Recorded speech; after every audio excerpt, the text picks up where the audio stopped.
Academy for Social Change presents Ruth Bader Ginsburg.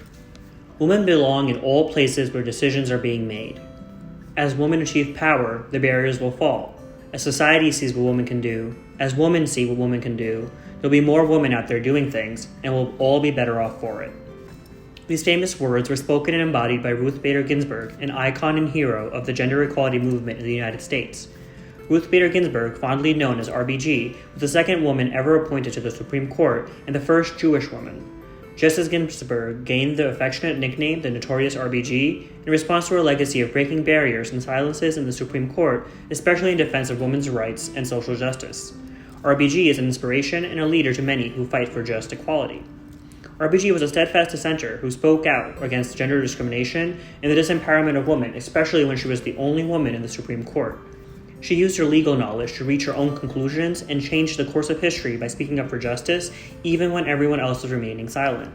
Ruth Bader Ginsburg was born in Brooklyn, New York, in 1933 to Jewish parents who had immigrated to the United States. RBG attended Cornell University, where she met her life partner. She attended Harvard and Columbia and was one of the few female law students and gave birth to 2 children.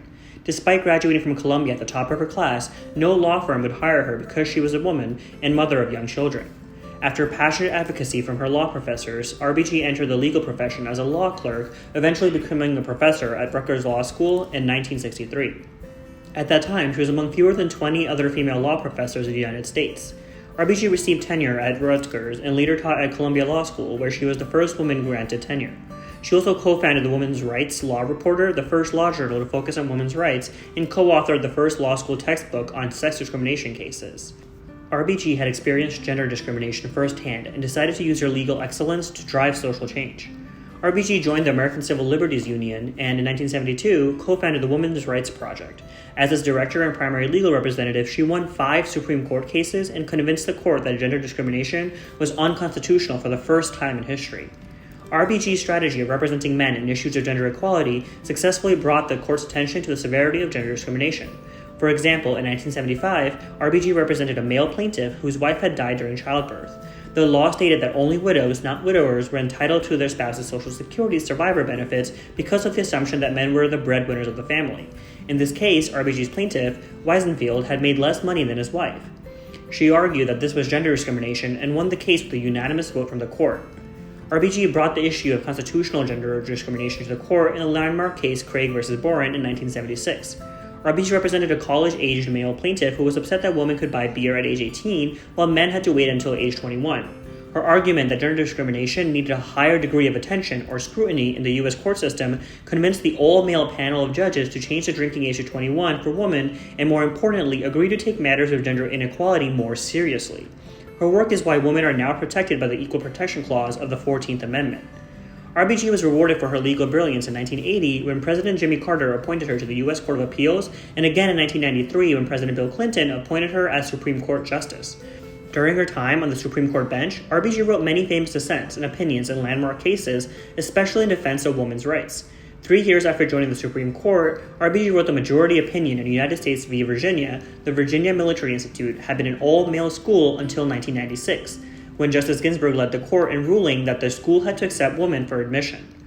RBG argued that generalizations about women and what is most appropriate for women only serve to deny them opportunities.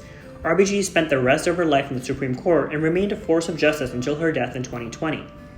RBG is the reason women have certain social rights.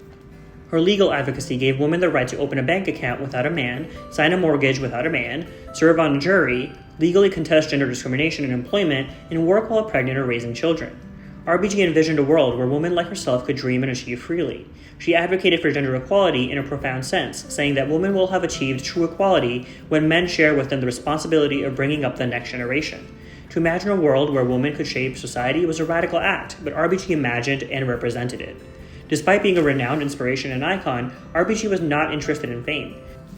She said she wanted to be remembered as someone who used whatever talent she had to do her work to the very best of her ability, and to help repair tears in her society to make things a little better through the use of whatever ability she has. Through the use of her intelligence, wisdom, and integrity, Ruth Bader Ginsburg made our society a better and more just world for women and all citizens. Her legacy inspires us all to use our abilities to change society for the better. Now it's your time to think further. Why is representation important in the Supreme Court?